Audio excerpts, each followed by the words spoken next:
ভাই আপনার এখান থেকে আমার একটা কেক খাওয়ানো যাবে? আমার কাছে টাকা নাই।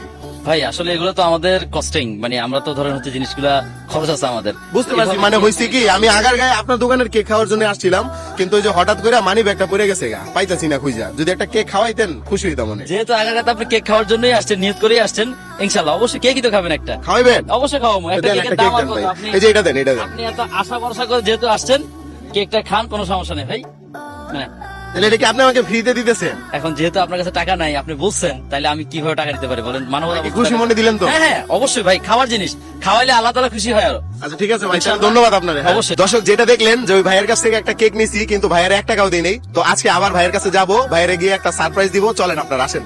ভাইয়া আপনার কাছে তো আবার একটু চলে আসলাম, ভাইয়ের নামটা বলেন। আমার নাম হচ্ছে জাকির হোসেন ভাই। জাকির হোসেন। ভাইয়ের দেশের বাড়ি কোথায়? আমার হোম সিটি নোয়াখালীতে। নোয়াখালী। তো ভাই একটা কথা বলি, জি বলেন। আমি যে বলছি আমার কাছে টাকা নেই, আমার কাছে টাকা আছে। আমি জাস্ট আপনার একটু পরীক্ষা করছি, বুঝছেন? ও, আচ্ছা। তো আজকে আমাদের মানে জাকির ভাই না? জি। আজকে আমাদের জাকির ভাই কিন্তু আমাদের পরীক্ষায় পাশ করে ফেলছে। আমার পক্ষ থেকে কেকটা আপনি খান, নেন। আমার মাইয়ারে নিয়ে দিন। মায়ের নিয়ে দিবেন?